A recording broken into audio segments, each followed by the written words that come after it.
The building you see behind me was setting up on the other end of the tracks up here, behind where the tannery used to be, behind the old Folsom Shoe, which was part of the tannery, okay? And when the railroad was ripping up the tracks and going to do away with everything, one of the things they were going to do away with this building. So we approached them. They said, "You move it, you own it." So with Bill Prince and a bunch of I wasn't involved in this, so I can't take any credit whatsoever, but Bill Prince and a group of others got together, and with people helping and like that, they managed to get it over here. A local company that had a cement business here on the Chester Road donated the floor and all the cement work for us. So we were pretty lucky there, because this is a good made old building that'll be here for years to come. All right, let's start up here with the plow. Okay. Okay, that's probably one of the earliest plows in the state of New Hampshire. There's only one other that I know about, and it's up to Milton at the Farm Museum. This was donated from the Dearborn Estate in Candia. Also, all the different types of baskets that are hanging from the ceiling here also came from the Dearborn Estate. It's a nice variety of baskets used from picking blueberries to strawberries to any vegetables and stuff like that. Some of them are rare, so we're very happy, most naturally, to have them. There's a pair of Civil War boots in the corner here that we were lucky enough to get. They're very nice to have. Also, the crutches in the corner there are Civil War.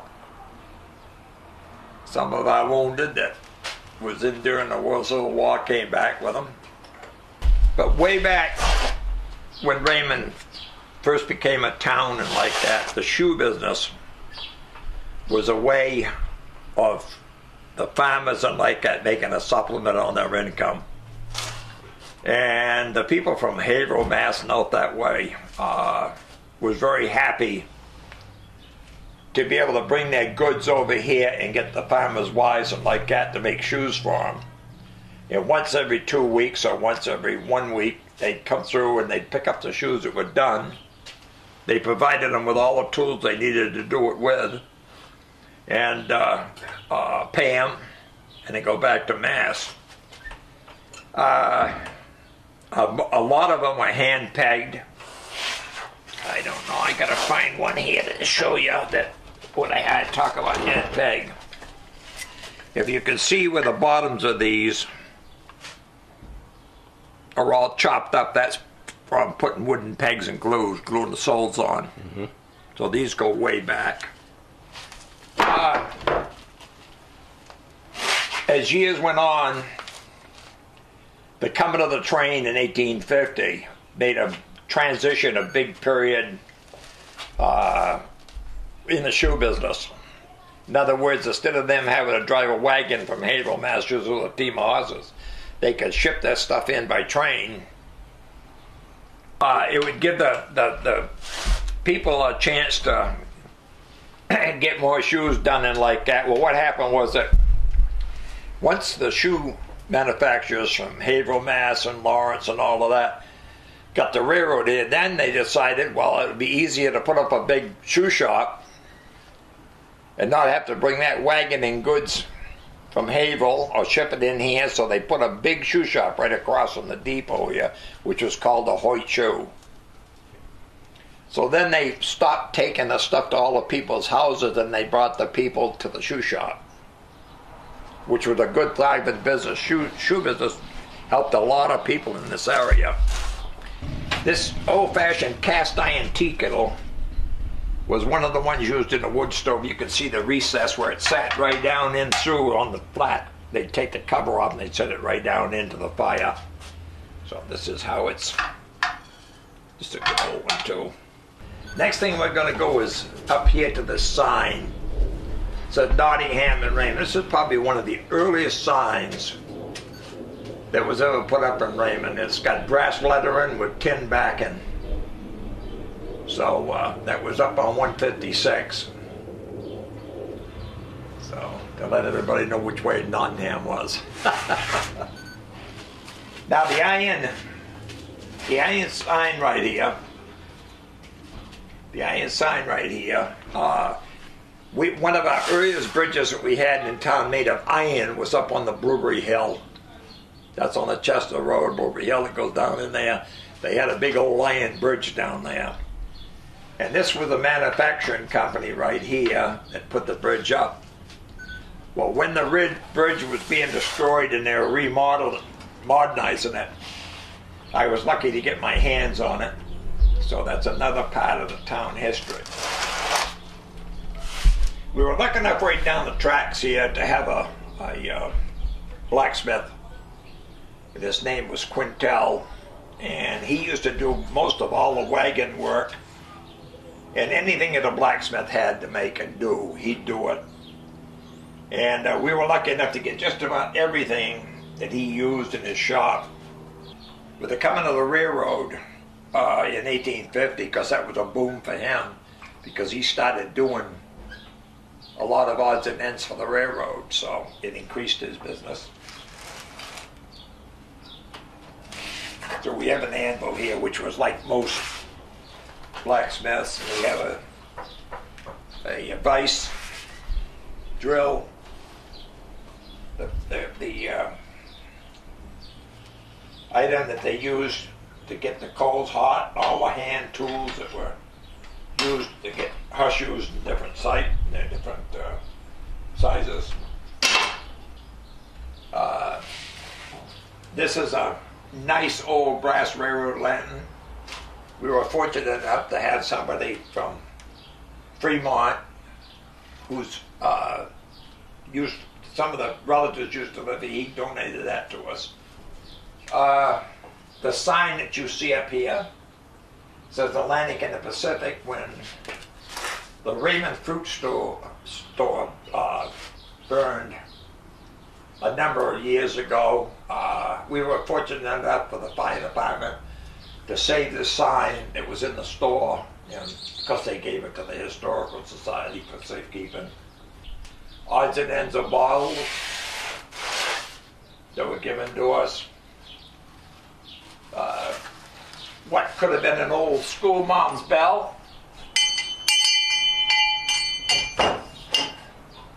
Pedestal mortar for grinding stuff they use in drugstores or stuff like that for chemicals. Old-fashioned hand-hewed bowl, which they used a lot in the early days.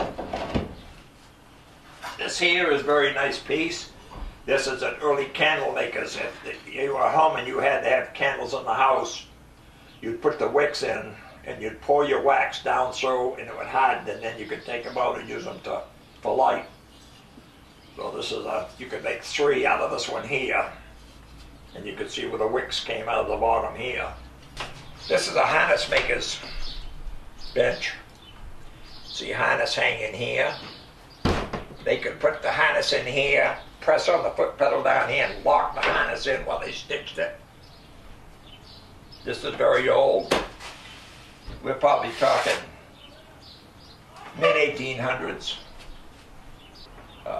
In town, we had an ice house called Marcotte's.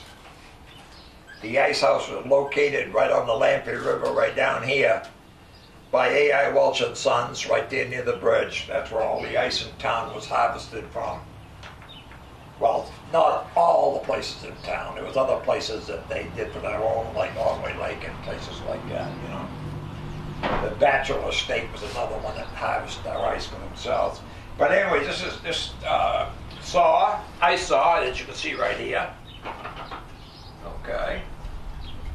The ice tongs, the pick, ice axe, and then the marker, which you can't see, is right down here on the floor, all came from the Marcotte Ice House. Okay, up on the ceiling here, you're going to see a sickle. I think you're all familiar with sickles, okay? But this one here is really nice because the whole body of that sickle is all handmade.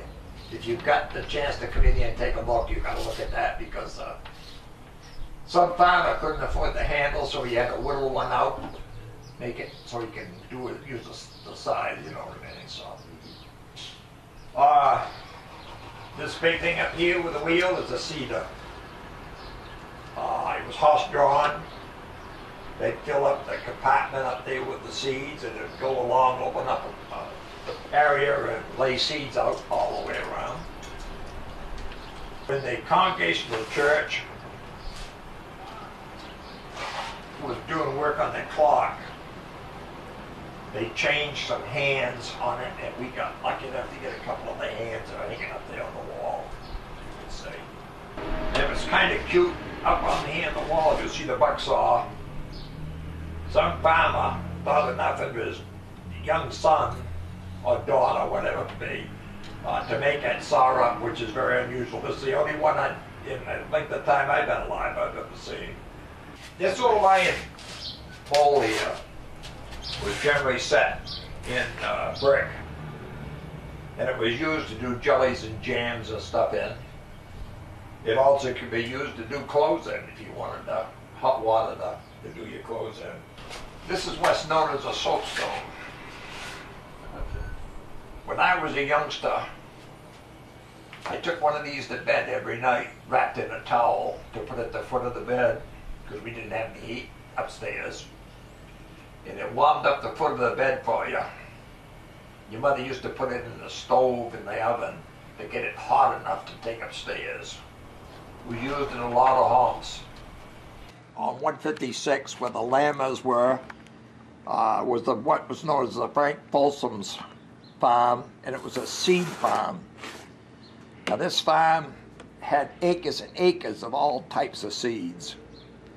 And they used to sit at night with a lantern and sort through seeds, and they had these bags, little envelopes, that they'd put beet seeds in and corn seeds like they do today.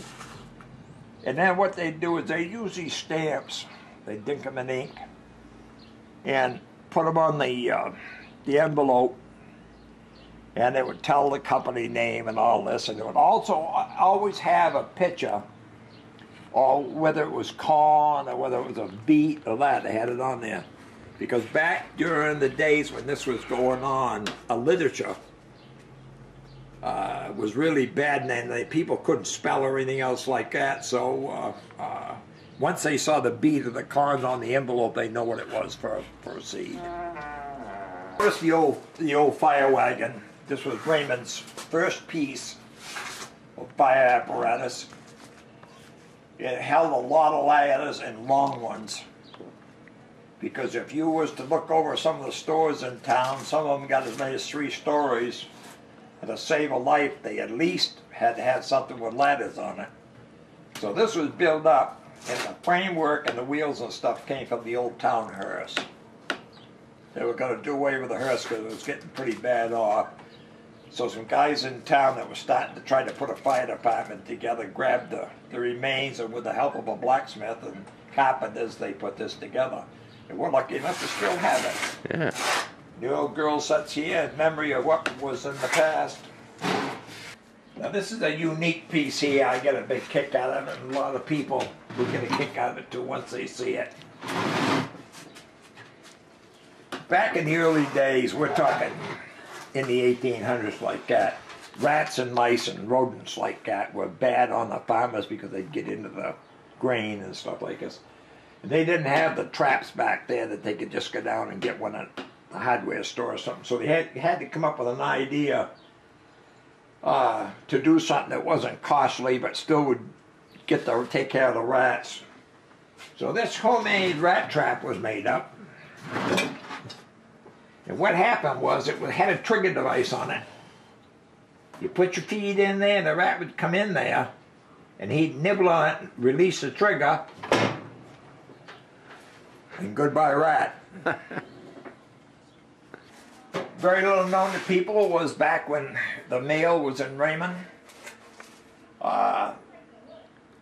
This mailbox, which is metal, was down almost the corner of Brown Road and going to Fremont, okay? And all the people down in that area would bring their mail to this one mailbox. This was the only one in town, just this one.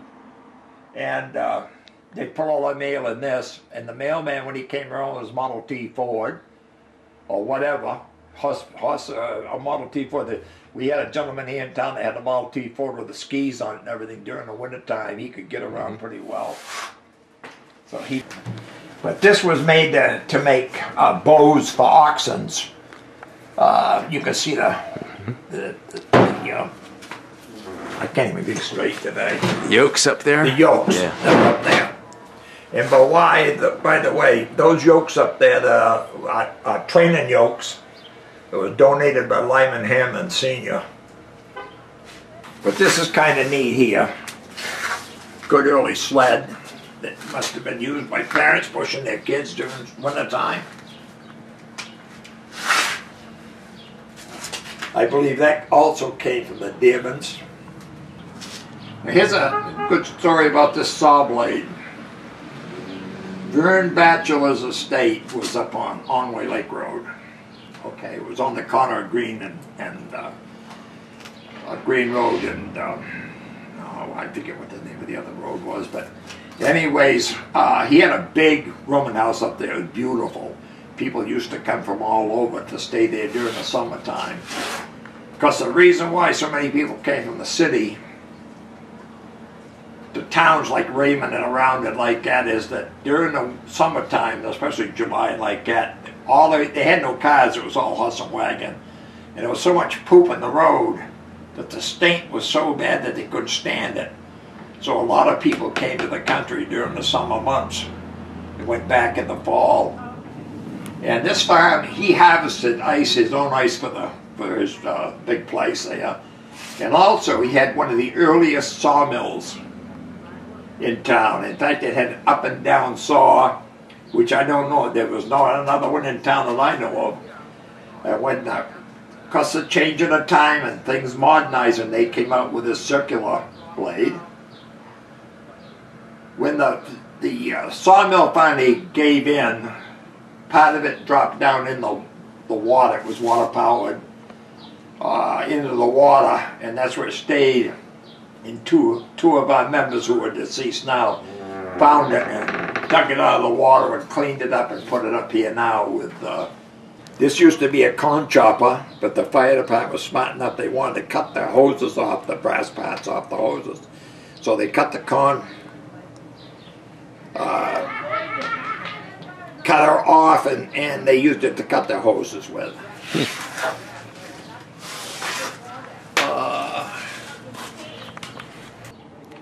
1892, the town had its big fire, because everybody remembers it. A lot of newcomers won't know about it, but it was bad. It wiped out 3/4 of the town right here in the center. Anyways, in '93, they had no fire department back then. No fire department, not even buckets. I don't know what they were thinking about, but they just didn't have any fire protection. The only fire protection was across the railroad tracks here, across the depot, was the big Hoyt shoe shop. And Hoyt's had their own little bucket brigade in case they had a fire there at the shoe shop, so they had buckets and stuff like that. But anyways, 92, the town burned, like I said. 93, the town fathers and everybody got together and decided it's about time they did something for fire protection and water and like this in the town, okay? So what they did was, they arranged to put some hydrants and lines up through the center of town here. They built a standpipe over here on Orchard Street, which still stands and still utilized, okay? And the Hoyt Shoe had a big steam pump over there that handled all the stuff that they needed for their own equipment inside the shoe shop, and they had a big well over there to handle their water that they needed. Agreed to pump water for the town through to the hydrants and stuff like that. So upon setting everything all up, about probably 200 feet or more, the first hydrant in Raymond was put in the ground so they could hook hoses on that. They had a fire at the shoe shop. and also if they need it for any other reason. So I found it one day over metal detecting in the woods, all covered with brush, and found out what it was from the water department like that. It's got some history on the top of it over there. So I asked them if I could have it, if they ever took it down. Well, a couple, 3 years after I talked to the water board, he came up to me and said, Steve, we're going to take out that hydrant. You still want it for the Historical Society? And I said, you bet I do, because, you know, it's part of the town history. Now, another interesting thing that I want to tell you about is in the bell and the jail here. The bell up front was sitting in the town hall, and in 1917, when that town hall burned, that bell came down through the floor all the way into the cellar. And so did the jail, okay? Well, if you could see pictures that the Historical Society has in their archives, there wasn't much left of that town hall by the time that fire was over. So anyways, as time went on, they cleaned that cellar all out, took all the old debris and wood and stuff out of it. They capped it over, and they decided to use it to house some of the town plow department in. They had no place to keep their plows and stuff like that. Raymond Hammond was road agent back then. I know because I drove plow rigs out of there. That goes to show you how old I am. But anyways, a few years after it was capped over, they decided to make a parking lot out of it, so they decided to knock that foundation in and do away with it. Well, because there was the jail and the bell sitting down in the cellar. Arthur Severance, who was one of the founders of the Historical Society, knew that bell was there. And when he heard that it was probably going to be sold to a junkyard, he about had a heart attack. He went down and saw the town fathers, and they agreed to donate that to the Historical Society. And that probably represents the Historical Society sitting right out there at the edge of the road, okay? Now, the jail is an interesting thing. Before Walter Lyman became a police officer here in town, mostly what they had was what was called constables. And this jail was put in the town hall for the simple reason that they had a lot of hobos and people that were grabbing rides on the train illegally and like that was coming down through town. We had gypsies that were traveling through from one time or another, and we had the town drunks.